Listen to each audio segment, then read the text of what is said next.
yaitu kesediaan berdiri di luar pemerintahan. Di luar pemerintahan dengan kesadaran penuh. Fatsun politiknya adalah kalau Anda kalah, ya Anda jadi oposisi dong. Berdiri di luar pemerintahan, jangan minta aja. Dalam konteks Ganjar misalnya, apakah dia berarti dalam oposisinya seandainya PDIP tiba-tiba tidak mengambil sikap berdiri di luar pemerintahan? Ini seperti kata Irma Suryani jadinya. Oposisi secara individual yes, secara partai politik ya. Jadi kalau soal muji-muji pemerintah, itu biar orang lain saja. Kita bagian yang mengkritiknya, walaupun bukan berarti tidak ada yang baik dari pemerintah. Kalau kita tidak kritik itu kan anggap saja, terima saja itu sebagai sesuatu yang baik. Nah ini saudara sekalian, ini sih bukan kritik pemerintah ya. Ini sih kritik terhadap kemarin yang mengikuti kontestasi ya. Nah sebelum saya menyampaikan pendapat, memang ada hal-hal yang harus kita garis bawahi. Pertama adalah kalau kita bilang oposisi itu, apa sih oposisi itu? Itu satu. Apakah kemudian Nasdem dan PKB kemudian kita bisa anggap sontoloyo kalau menolak beroposisi? Satu.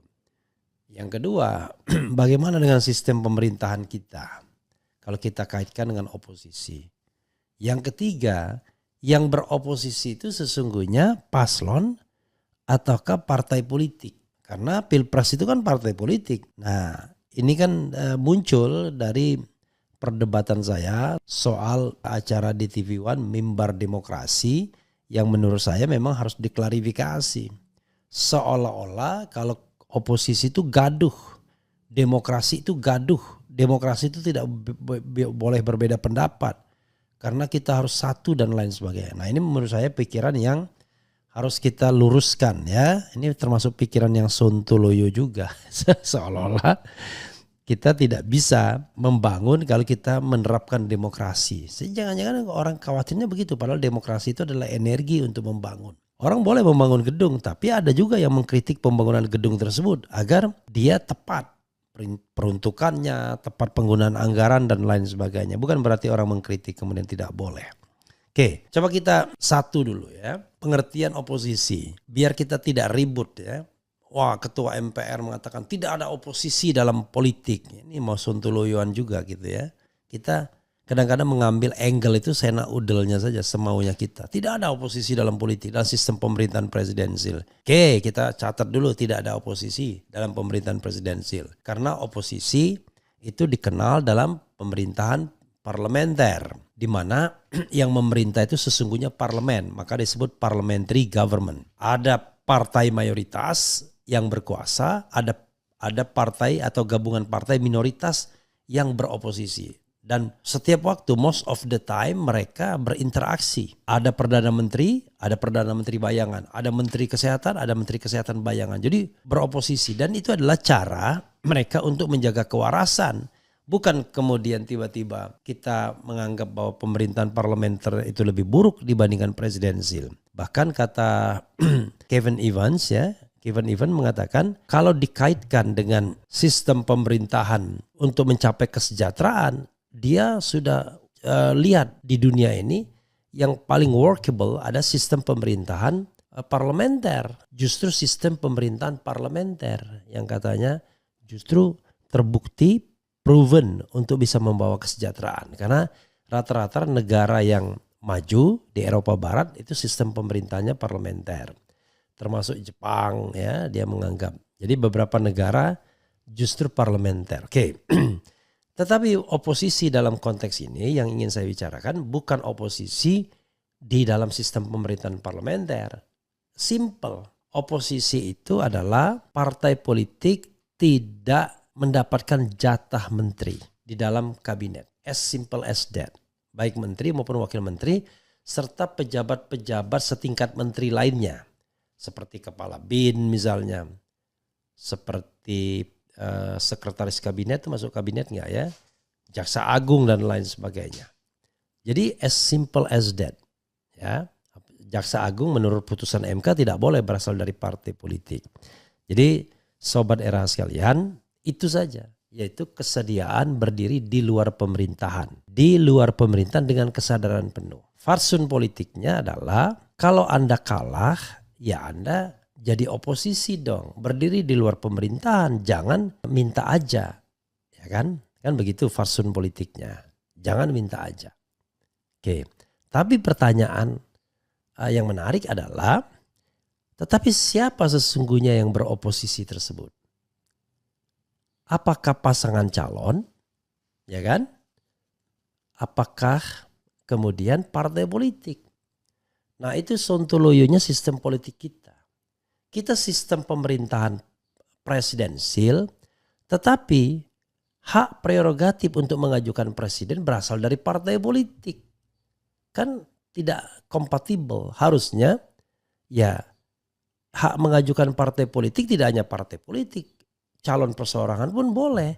Dan tidak boleh kemudian dipatok dengan presidensial threshold yang tidak masuk akal sehingga membatasi. Jadi terkesan kemudian nominasi ini milik partai politik. Tapi giliran disuruh beroposisi, wah itu kan pasangan calon. Oke, let's say. Kita mengatakan pasangan calon yang beroposisi. Kompatibel enggak? Kalau seandainya yang beroposisi itu adalah Anies dan Ganjar. Apa kekuatan Anies dan Ganjar secara real politik seandainya mereka mau beroposisi? Oke, dalam konteks Ganjar misalnya, atau Ganjar Mahfud kalau memang mau konsisten kan begitu. Dalam konteks Ganjar misalnya, apakah dia berarti dalam oposisinya seandainya PDIP tiba-tiba tidak mengambil sikap berdiri di luar pemerintahan? Ini seperti kata Irma Suryani jadinya. Oposisi secara individual yes, secara partai politik no. Gak jelas itu posisinya. Ya, gak jelas. Jadi kalau Nasdem berdiri di luar pemerintahan itu namanya oposisi.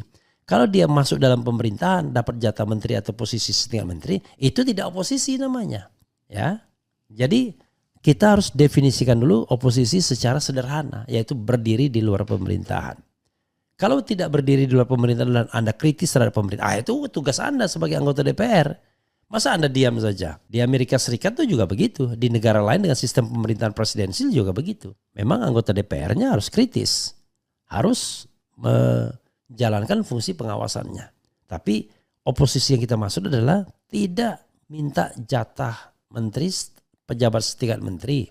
Yang kita sering sebut dengan kabinet atau the presidential men atau the presidential persons ya, the presidential people ya. Oke. Nah, karena itu kalau misalnya kita menyandarkan oposisi pada Ganjar, pada Mahfud MD yang tidak punya masa atau bolo, maka nggak ada artinya, ya kan?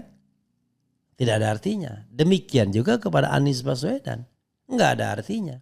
Arti Anies Baswedan hanya untuk para relawannya, yang itu pun cair, kelompok cair, dan Anies tidak bermaksud melembagakannya baik dalam ormas maupun partai politik.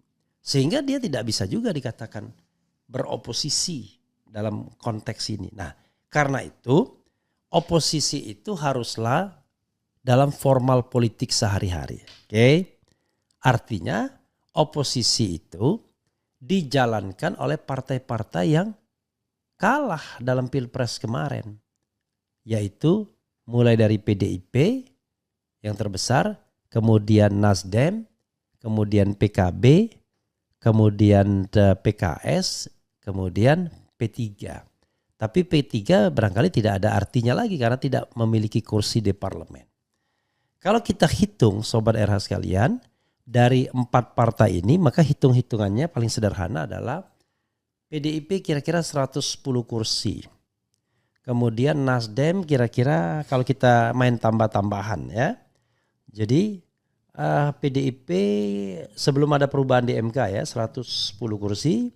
Kemudian ditambah Nasdem tambah dia 10 kursi jadi 69 kursi.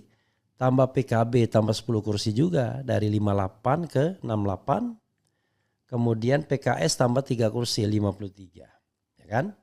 Sama dengan 300. Sementara anggota DPR itu 575. Jadi kalau keempat partai ini ya dengan kursi kurang lebih 300 ini kemudian mengambil sikap oposisi, maka memang akan ada kesulitan bagi Prabowo karena dia akan menjadi minority president.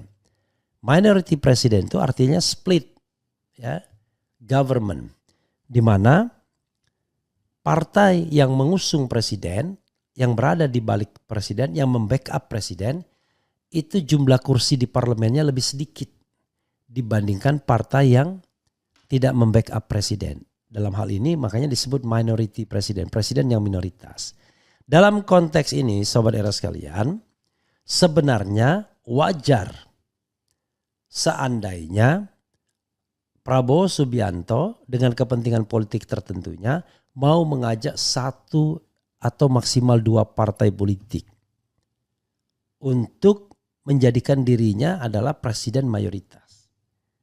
Dan mereka yang datang itu juga menawarkan itu.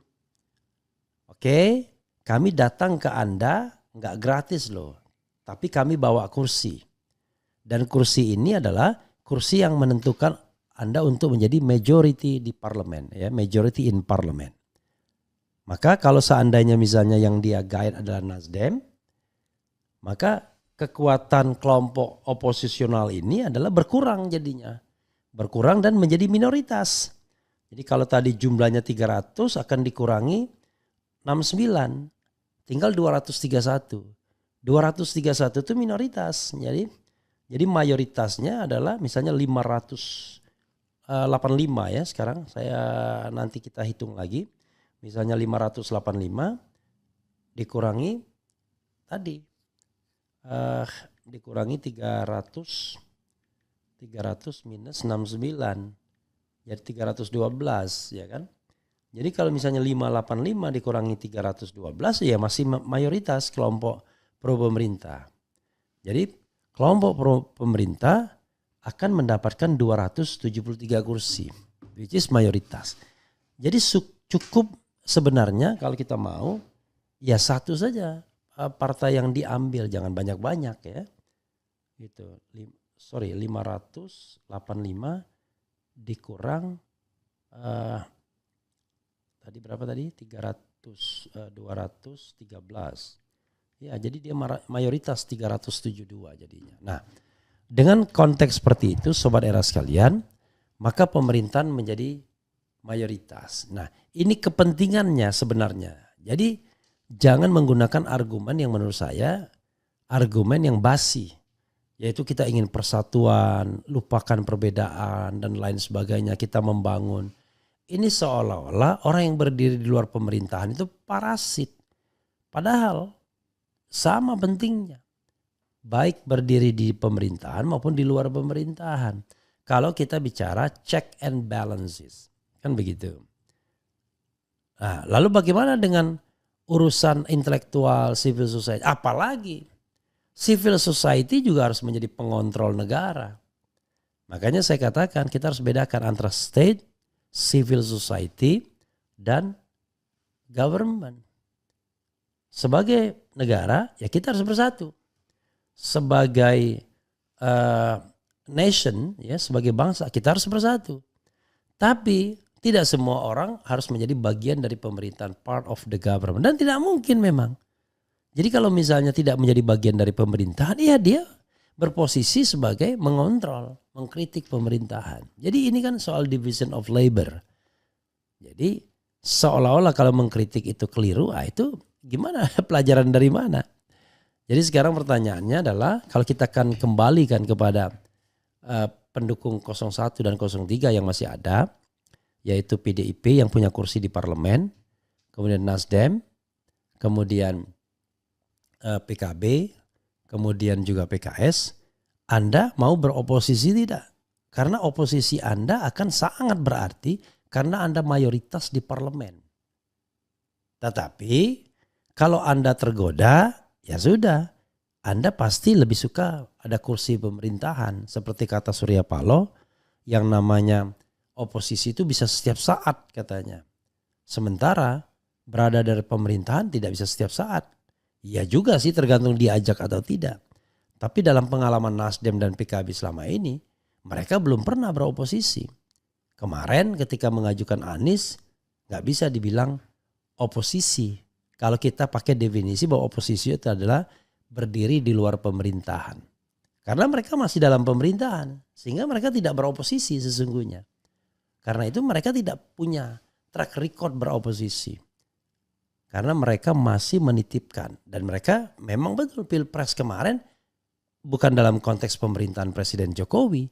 Pilpres 2024 dalam konteks pemerintahan Prabowo Subianto harusnya.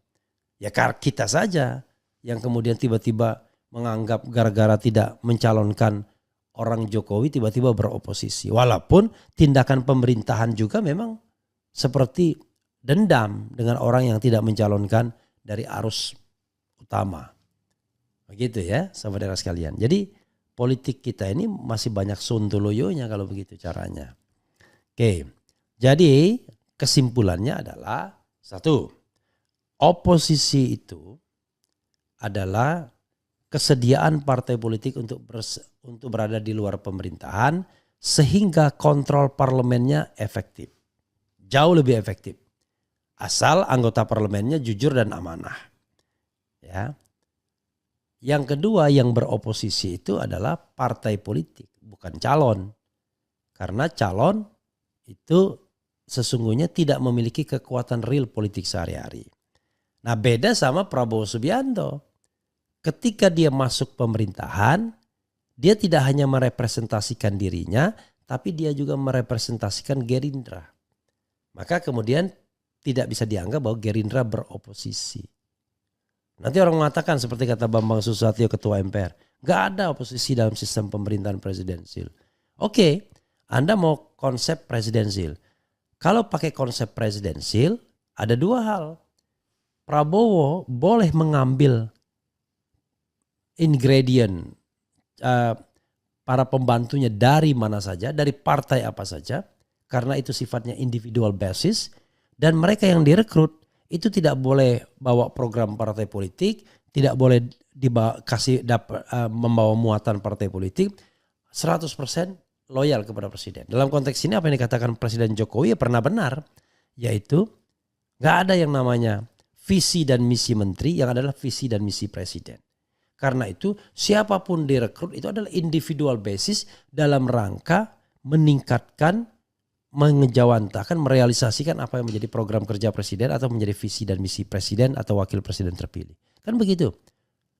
Jadi visi perubahan yang didorong oleh PKB ya gak bisa dititipkan ke Prabowo Subianto. Karena Prabowo Subianto sudah janji dengan visi dan misinya. Itu yang by teori ya, teori. Itu kan yang dipilih rakyat. Pura-pura lah rakyat cerdas ya kan. Pura-pura lah rakyat pintar. Itu kan yang tiba-tiba kok Anda memasukkan program yang tidak dipilih oleh rakyat. Yang rakyat kalah. Jadi kita sok-sok pintar tapi sekaligus bodoh. Atau pura-pura bodoh tapi pintar. Nah karena itu kemudian ya tidak ada. Jadi ketika dia masuk ke kabinet ya dia individual basis, terpotong. Terputus hubungannya dengan partai politik. Lalu bagaimana partai politik?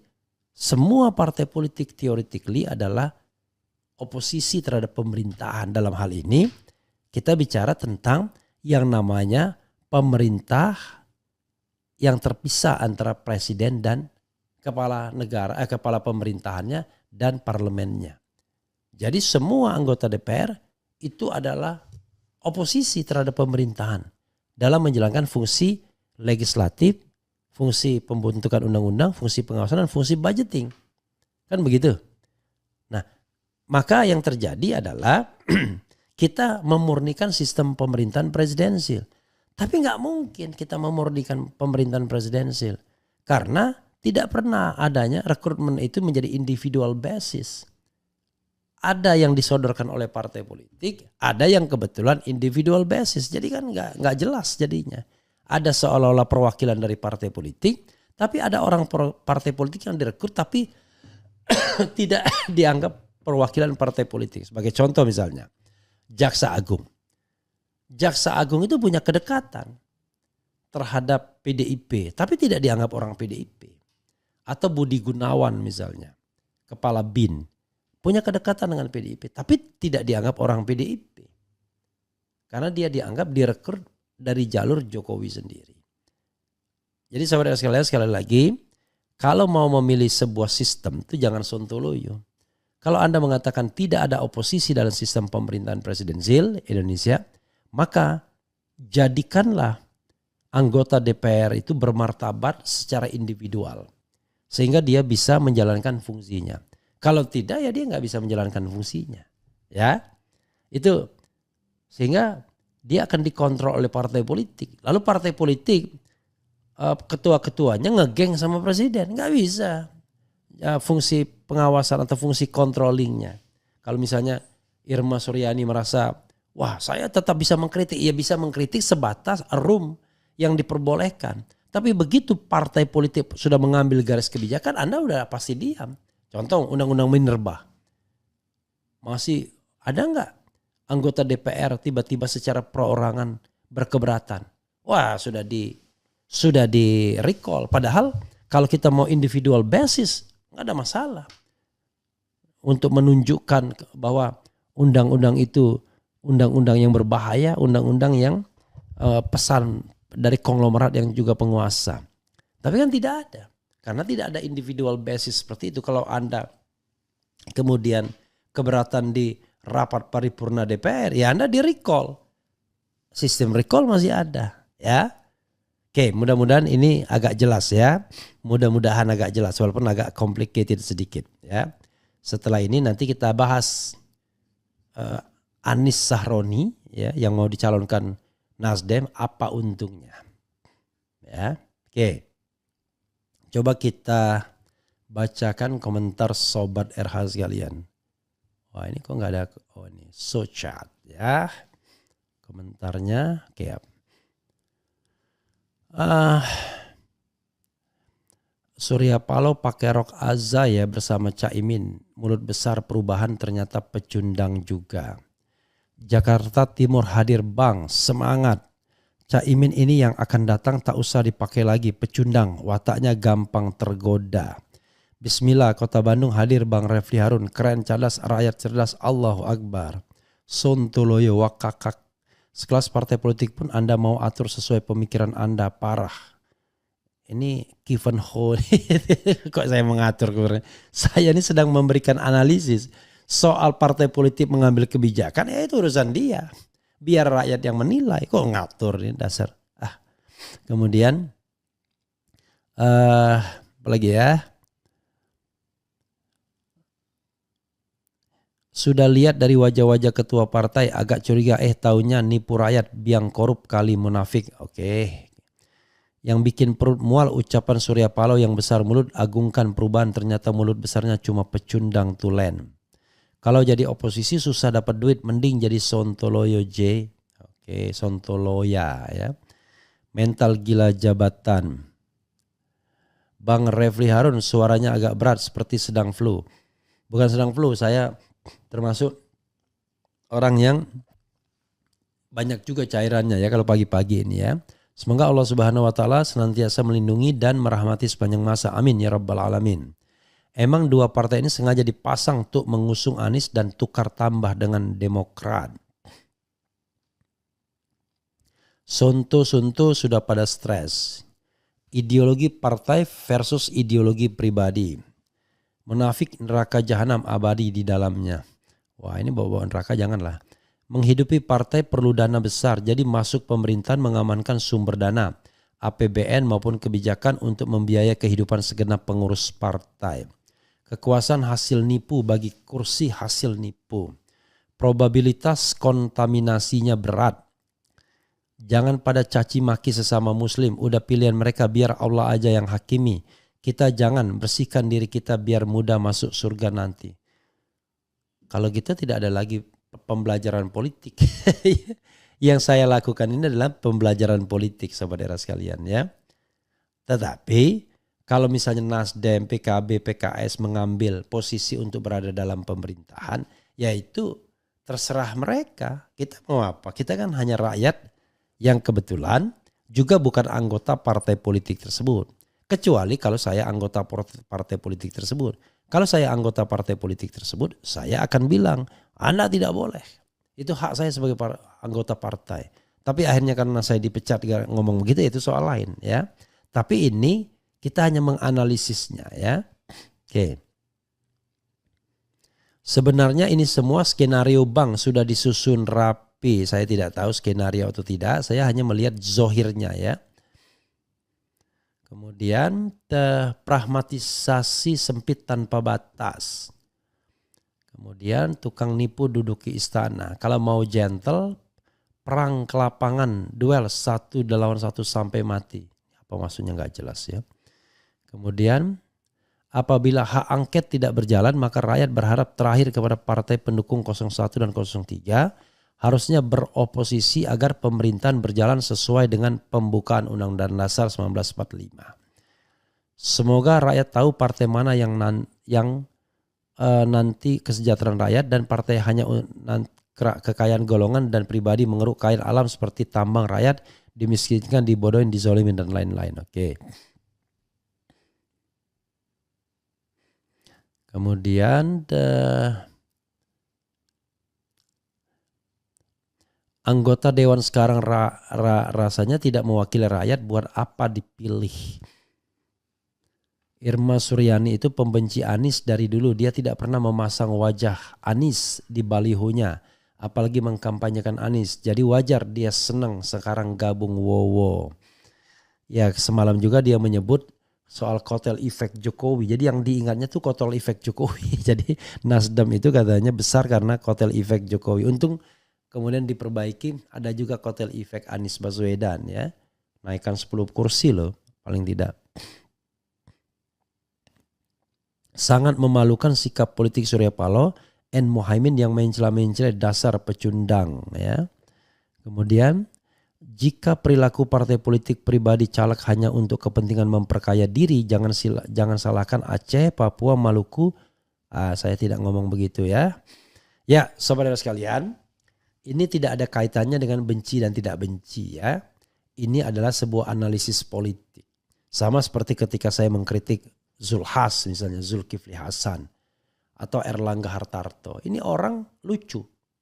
Ya kan? Dia punya kesempatan untuk menjadi calon presiden dan wakil presiden. Kan cukup kursinya. Kok memilih untuk gabung dan mendukung anak kecil yang bernama Gibran Rakabuming Raka? Lalu apa yang bisa kita katakan? Pragmatisme. Pragmatismenya itu adalah mereka selamat, tetap menduduki jabatan, lalu leadership mereka di partai mudah-mudahan tidak diutak-atik, kan begitu jadinya. Jadi pragmatis, padahal masyarakat atau anggota partainya memandatkan untuk berani menjadi calon presiden. Masa Zulkifli Hasan kalah kualitasnya dibandingkan Gibran Rakabuming Raka atau Erlangga Hartarto kualitasnya di bawah Gibran? Oh, beda dong.